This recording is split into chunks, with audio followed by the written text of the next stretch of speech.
ಹತ್ತಿರ ಹೋಗಿ ನೋಡಿದಾಗ ತನ್ನ ಪ್ರೀತಿಯ ಮಗ ರಸದಲ್ಲಿ ಮುಳುಗಿ ಪ್ರಾಣ ಕಳೆದುಕೊಂಡಿದ್ದನು. ಮಗನ ದೇಹ ರಸದ ಮೇಲೆ ತೇಲುತ್ತಿತ್ತು. ದೃಶ್ಯವನ್ನು ಕಂಡು ದೇಸಾಯಿಯ ಎದೆ ಒಡೆದಂತಾಯಿತು. ಪ್ರಪಂಚವೇ ನಿಂತು ಹೋದ ಅನುಭವ. ಮಗನ ತಣ್ಣಗಾದ ದೇಹವನ್ನು ಎತ್ತಿಕೊಂಡ ದೇಸಾಯಿ, ಅಯ್ಯೋ ಮಗನೇ, ಇದೇನಾಯಿತು? ರಾಯರು ಬರುವ ಹೊತ್ತಿನಲ್ಲಿ ನೀನು ಹೊರಟು ಹೋದೆಯಲ್ಲ, ನಾನೀಗ ಏನು ಮಾಡಲಿ ಎಂದು ಜೋರಾಗಿ ಕಿರುಚಲು ಹೋದನು. ಆದರೆ ತಕ್ಷಣವೇ ತನ್ನ ಬಾಯಿಯನ್ನು ಗಟ್ಟಿಯಾಗಿ ಮುಚ್ಚಿಕೊಂಡು ಕಣ್ಣೀರನ್ನು ತಡೆದನು. ಇಂದು ನನ್ನ ಮನೆಗೆ ಸಾಕ್ಷಾತ್ ಗುರುಗಳು ಬರುತ್ತಿದ್ದಾರೆ. ಈಗ ನಾನು ಜೋರಾಗಿ ಅಳುತ್ತಾ ಗೋಳಾಡಿದರೆ ಮನೆಯಲ್ಲಿ ಅಶುಭ ಛಾಯೆ ಆವರಿಸುತ್ತದೆ. ಈ ವಿಷಯ ಊರಿಗೆಲ್ಲ ತಿಳಿದರೆ ರಾಯರು ಊಟ ಮಾಡದೆಯೇ ಮರಳಿ ಹೋಗುತ್ತಾರೆ. ಭಕ್ತಿಯಿಂದ ಸಿದ್ಧಪಡಿಸಿದ ಅಡುಗೆಯನ್ನು ಅವರಿಗೆ ಬಡಿಸಲು ಸಾಧ್ಯವಾಗುವುದಿಲ್ಲ. ಮನೆಯ ಬಾಗಿಲಿಗೆ ಬಂದ ಕಾಮಧೇನುವನ್ನು ನಾನೇ ಓಡಿಸಿದಂತಾಗುತ್ತದೆ. ಇದು ಗುರುಗಳಿಗೆ ನಾನು ಮಾಡುವ ಅಪಚಾರ. ನನ್ನ ಮಗನ ಸಾವು ಗುರುಗಳ ಸೇವೆಯನ್ನು ತಡೆಯಬಾರದು. ಗುರು ಸೇವೆಗಿಂತ ಮಗನ ಪ್ರಾಣ ದೊಡ್ಡದಲ್ಲವೇ ಎಂದು ಯೋಚಿಸಿದನು. ನೋಡಿ ವೀಕ್ಷಕರೇ, ಎಂತಹ ಭಕ್ತಿ, ಎಂತಹ ತ್ಯಾಗವಿದು. ತನ್ನ ಮಗ ಸತ್ತು ಬಿದ್ದಿದ್ದಾನೆ, ಕಣ್ಣು ಮುಂದೆ ಮಗನ ಶವವಿದೆ. ಆದರೆ ತಂದೆಗೆ ತನ್ನ ಮಗನ ಸಾವಿಗಿಂತಲೂ ಗುರುಗಳ ಸೇವೆ ನಿಲ್ಲಬಾರದು ಎಂಬ ಚಿಂತೆಯೇ ಹೆಚ್ಚಾಗಿತ್ತು. ಇದನ್ನೇ ಸ್ವಾರ್ಥವಿಲ್ಲದ ಭಕ್ತಿ ಎನ್ನುವುದು. ಪ್ರಹ್ಲಾದ ರಾಜರಂತೆ ದೇಸಾಯಿಯೂ ಕೂಡ ಇಂತಹ ಸಂಕಷ್ಟದ ಸಮಯದಲ್ಲೂ ದೇವರನ್ನೇ ನಂಬಿದ್ದನು. ದೇಸಾಯಿ ತನ್ನ ಮನಸ್ಸನ್ನು ಕಲ್ಲಿನಂತೆ ಗಟ್ಟಿ ಮಾಡಿಕೊಂಡನು. ಕಣ್ಣಲ್ಲಿ ತುಂಬಿ ಬರುತ್ತಿದ್ದ ನೀರನ್ನು ಹೇಗೋ ತಡೆದನು. ಕೂಡಲೇ ತನ್ನ ಹೆಂಡತಿಯನ್ನು ಕರೆದನು. ಅವಳು ಬಂದು ಮಗುವನ್ನು ನೋಡಿ ಅಯ್ಯೋ ಎಂದು ಕಿರ್ಚಲು ಹೋದಳು. ದೇಸಾಯಿ ತಕ್ಷಣ ಅವಳ ಬಾಯಿ ಮುಚ್ಚಿಸಿದನು. ಸುಮ್ಮನಿರು, ಶಬ್ದ ಮಾಡಬೇಡ. ಈಗ ನೀನು ಹತ್ತರೆ ರಾಯರು ಮನೆಗೆ ಬರುವುದಿಲ್ಲ. ಒಂದು ವೇಳೆ ಬಂದರೂ ಊಟ ಮಾಡದೆ ಹಿಂದಿರುಗುತ್ತಾರೆ. ನಮಗೆ ಮಗನಿಗಿಂತ ಗುರುಗಳ ಸೇವೆಯೇ ಮುಖ್ಯ. ಮಗು ಹೇಗಿದ್ದರೂ ಪ್ರಾಣ ಬಿಟ್ಟಿದ್ದಾನೆ. ಅವನು ಮತ್ತೆ ಮರಳಿ ಬರುವುದಿಲ್ಲ. ವಿಧಿಯಾಟವನ್ನು ಯಾರು ತಪ್ಪಿಸಲು ಸಾಧ್ಯವಿಲ್ಲ. ಆದರೆ ಮನೆಗೆ ಬಂದ ಗುರುಗಳನ್ನು ಅವಮಾನಿಸಿ ಕಳಿಸಬಾರದು. ಕಣ್ಣೀರು ಒರೆಸಿಕೋ, ನಗುಮುಖದಿಂದ ಇರು, ಯಾರ ಮುಂದೆಯೂ ಅಳಬೇಡ. ಮಗನ ಶವವನ್ನು ಕಳೆದುಕೊಂಡು ಹೋಗಿ ಒಳಗಿನ ಕೋಣೆಯಲ್ಲಿ ಮಲಗಿಸು. ಅದರ ಮೇಲೆ ಒಂದು ಬಟ್ಟೆ ಮುಚ್ಚು. ರಾಯರು ಬಂದು ಊಟ ಮುಗಿಸಿ ಹೋಗುವವರೆಗೂ ಈ ವಿಷಯ ಯಾರಿಗೂ ತಿಳಿಯಬಾರದು. ಯಾರ ಕಣ್ಣಲ್ಲೂ ನೀರು ಇರಬಾರದು. ಎಲ್ಲರೂ ನಗುತ್ತಿರಬೇಕು. ಇದು ನನ್ನ ಆಜ್ಞೆ ಎಂದು ಕಠಿಣವಾಗಿ ಹೇಳಿದನು. ಆ ತಾಯಿ ಏನು ಮಾಡುತ್ತಾಳೆ? ಅವಳ ಎದೆ ಒಡೆದು ಹೋಗುತ್ತಿತ್ತು. ಆದರೆ ಗಂಡನ ಮಾತು ಮೀರಲಾರದೆ ಎದೆಯೊಳಗೆ ಅಗ್ನಿ ಪರ್ವತವನ್ನೇ ಬಚ್ಚಿಟ್ಟುಕೊಂಡು ಸತ್ತ ಮಗುವಿನ ದೇಹವನ್ನು ಎತ್ತಿಕೊಂಡು ಹೋಗಿ ಕತ್ತಲ ಕೋಣೆಯಲ್ಲಿ ಮಲಗಿಸಿದಳು. ಅವಳ ಕರುಳು ಕಿವುಚುತ್ತಿತ್ತು. ಮಗನೇ, ಕೊನೆಗೂ ನಿನಗೆ ರಾಯರ ಪ್ರಸಾದ ತಿನ್ನಿಸಲು ಆಗಲಿಲ್ಲವಲ್ಲಪ್ಪ. ಅಪ್ಪ ರಾಯರು ಬರುವಾಗ ನೀನು ಹೋಗಬೇಕಿತ್ತ ಎಂದು ಮನಸ್ಸಿನಲ್ಲೇ ಅಳುತ್ತಿದ್ದಳು. ಆದರೆ ರಾಯರ ಮೇಲಿನ ಭಕ್ತಿಯಿಂದ ಅವಳು ಸುಮ್ಮನಾದಳು. ಮನೆಯವರೆಲ್ಲರೂ ದುಃಖವನ್ನು ನುಂಗಿಕೊಂಡು ಮುಖವನ್ನು ಕೃತಕವಾದ ನಗು ತಂದುಕೊಂಡು ರಾಯರ ಸ್ವಾಗತಕ್ಕಾಗಿ ನಿಂತಿದ್ದರು. ಹೊರಗಡೆ ಹಬ್ಬ, ಒಳಗಡೆ ಸಾವು. ಎಂತಹ ವಿಚಿತ್ರ ಸನ್ನಿವೇಶ! ಸ್ವಲ್ಪ ಸಮಯದಲ್ಲಿ ಮಂಗಳವಾದ್ಯಗಳು ಮೊಳಗಿದವು. ಗುರು ರಾಘವೇಂದ್ರ ಸ್ವಾಮಿಗಳ ವೈಭವ ಎಂಬ ನಾಮಸ್ಮರಣೆ ಕೇಳಿಸಿತು. ರಾಯರು ತಮ್ಮ ಶಿಷ್ಯರೊಂದಿಗೆ ದೇಸಾಯಿಯ ಮನೆ ಬಾಗಿಲಿಗೆ ಬಂದರು. ಅವರ ಮುಖದಲ್ಲಿ ಅಪಾರ ತೇಜಸ್ಸಿತ್ತು. ಸನ್ಯಾಸಿ ವೇಷ, ಕೈಯಲ್ಲಿ ದಂಡ, ಕೊರಳಲ್ಲಿ ತುಳಸಿ ಮಾಲೆ ಧರಿಸಿದ್ದ ರಾಯರು ಸಾಕ್ಷಾತ್ ದೇವರೇ ನಡೆದು ಬಂದಂತೆ ಕಾಣುತ್ತಿದ್ದರು. ರಾಯರ ನಗುಮುಖ ನೋಡಿದ ತಕ್ಷಣ ದೇಸಾಯಿಯ ಅರ್ಧ ದುಃಖ ಮರೆತು ಹೋಯಿತು. ರಾಯರು ಬಂದಿದ್ದಾರೆ, ಇನ್ನು ಎಲ್ಲವೂ ಅವರ ಇಚ್ಛೆಯಂತೆ ನಡೆಯಲಿ ಎಂದು ಅವನಿಗೆ ಅನ್ನಿಸಿತು. ದೇಸಾಯಿ ಮತ್ತು ಅವನ ಹೆಂಡತಿ ಭಕ್ತಿಯಿಂದ ರಾಯರನ್ನು ಸ್ವಾಗತಿಸಿದರು. ರಾಯರ ಪಾದಗಳನ್ನು ತೊಳೆದು ಆ ಪಾದತೀರ್ಥವನ್ನು ಭಕ್ತಿಯಿಂದ ತಮ್ಮ ತಲೆಯ ಮೇಲೆ ಹಾಕಿಕೊಂಡರು. ರಾಯರು ಮನೆಯೊಳಗೆ ಬಂದು ದೇವರ ಕೋಣೆಯಲ್ಲಿ ಕುಳಿತು ಪೂಜೆ ಮಾಡಿದರು. ಮಂಗಳಾರತಿ ನಂತರ ಅಲ್ಲಿ ನೆರೆದಿದ್ದ ಎಲ್ಲರಿಗೂ ತೀರ್ಥ ಮತ್ತು ಪ್ರಸಾದವನ್ನು ನೀಡಿದರು. ಈಗ ಊಟದ ಸಮಯ. ರಾಯರಿಗೆ ಮತ್ತು ಅವರ ಶಿಷ್ಯರಿಗೆ ಎಲೆಗಳನ್ನು ಹಾಕಲಾಯಿತು. ಬಗೆ ಬಗೆಯ ಅಡುಗೆಗಳನ್ನು ಬಡಿಸಲಾಯಿತು. ದೇಸಾಯಿ ತಾನೇ ಮುಂದೆ ನಿಂತು ಎಲ್ಲರಿಗೂ ಬಡಿಸುತ್ತಿದ್ದನು. ಆದರೆ ಅವನ ಕೈಗಳು ನಡುಗುತ್ತಿದ್ದವು. ಎದೆ ಜೋರಾಗಿ ಬಡಿದುಕೊಳ್ಳುತ್ತಿತ್ತು. ಎಲ್ಲಿ ರಾಯರಿಗೆ ವಿಷಯ ಗೊತ್ತಾಗಿ ಬಿಡುತ್ತದೋ, ಎಲ್ಲಿ ಅವರು ಊಟ ಬಿಟ್ಟು ಎದ್ದು ಹೋಗುತ್ತಾರೋ ಎಂಬ ಭಯ ಅವನನ್ನು ಕಾಡುತ್ತಿತ್ತು. ಆದರೆ ಹೊರಗಡೆ ಏನೂ ತೋರಿಸಿಕೊಳ್ಳದೆ, ಗುರುಗಳೇ, ಇದು ಒಬ್ಬಟ್ಟು, ಇದು ಪಾಯಸ, ಸ್ವೀಕರಿಸಿ ಎಂದು ನಗುತ್ತಾ ಬಡಿಸಿದನು. ರಾಯರು ಎಲ್ಲವನ್ನೂ ಗಮನಿಸುತ್ತಿದ್ದರು. ರಾಯರಿಗೆ ತಿಳಿಯದ ವಿಷಯ ಯಾವುದಿದೆ?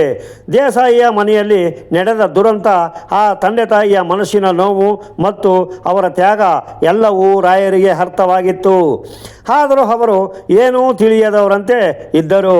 ಭಕ್ತನ ಪರೀಕ್ಷೆ ಮಾಡಲು ಮುಂದಾದ ರಾಯರು ಊಟಕ್ಕೆ ಕುಳಿತರು.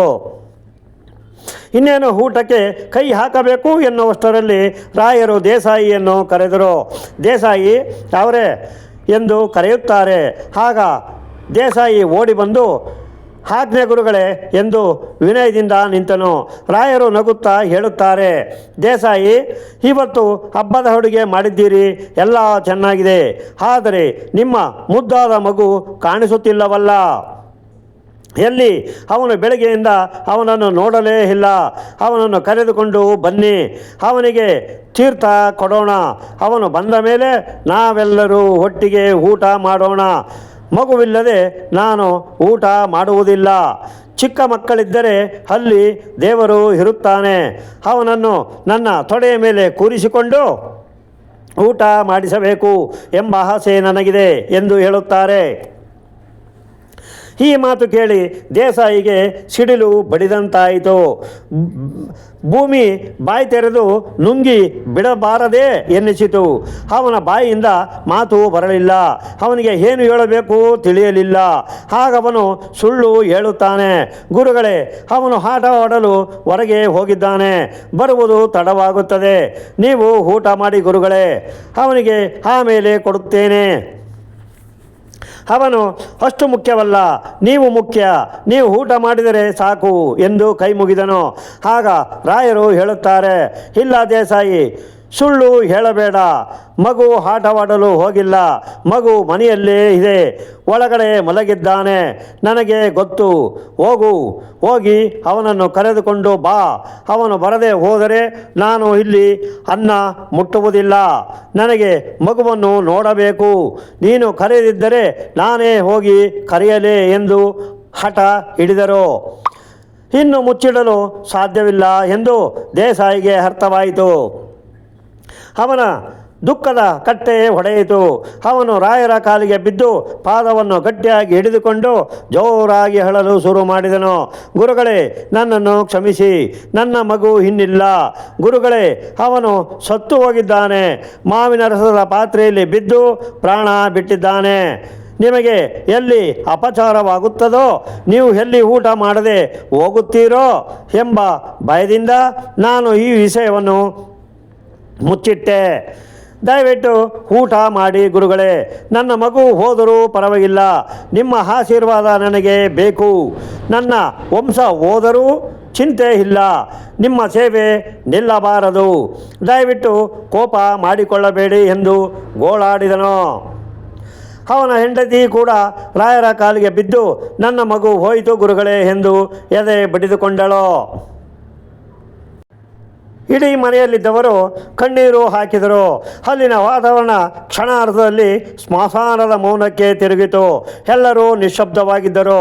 ಇದನ್ನು ಕಂಡ ರಾಯರ ಮನಸ್ಸು ಕರಗಿತು. ಅವರ ಕಣ್ಣಲ್ಲಿ ಕಾರುಣ್ಯ ಹುಕ್ಕಿ ಬಂತು. ಅವರು ದೇಸಾಯಿಯನ್ನು ಮೇಲೆಬ್ಬಿಸಿದರು. ಹುಚ್ಚಪ್ಪ ಎಂತಹ ಕೆಲಸ ಮಾಡಿದೆ!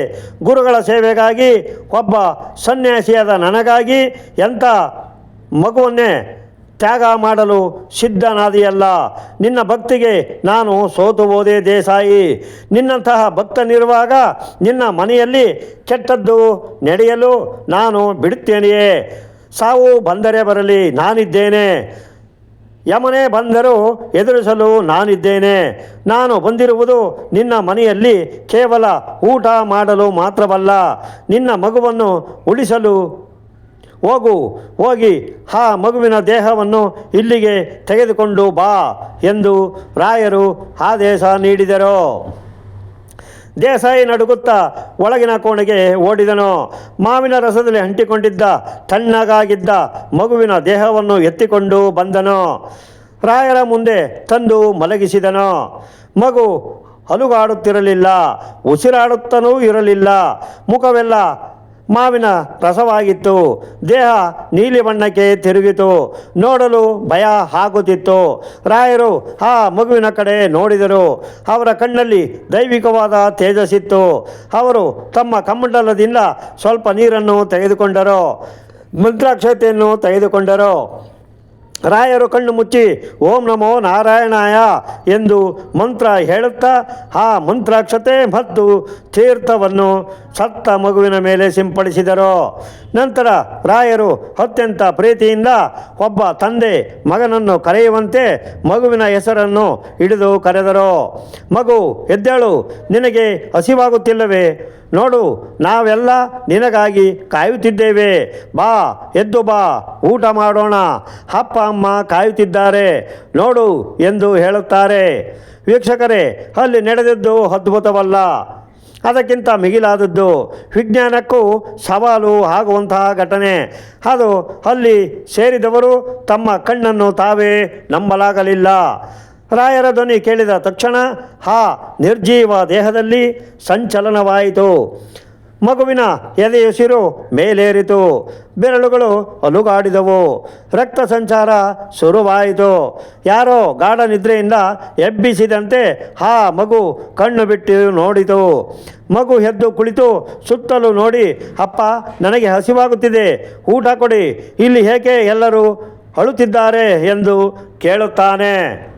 ಇದನ್ನು ಕಂಡು ಅಲ್ಲಿದ್ದವರೆಲ್ಲರೂ ಬೆಚ್ಚಿ ಬಿದ್ದರು. ದೇಸಾಯಿ ಮತ್ತು ಅವನ ಹೆಂಡತಿ ಓಡಿ ಹೋಗಿ ಮಗುವನ್ನು ತಬ್ಬಿಕೊಂಡರು.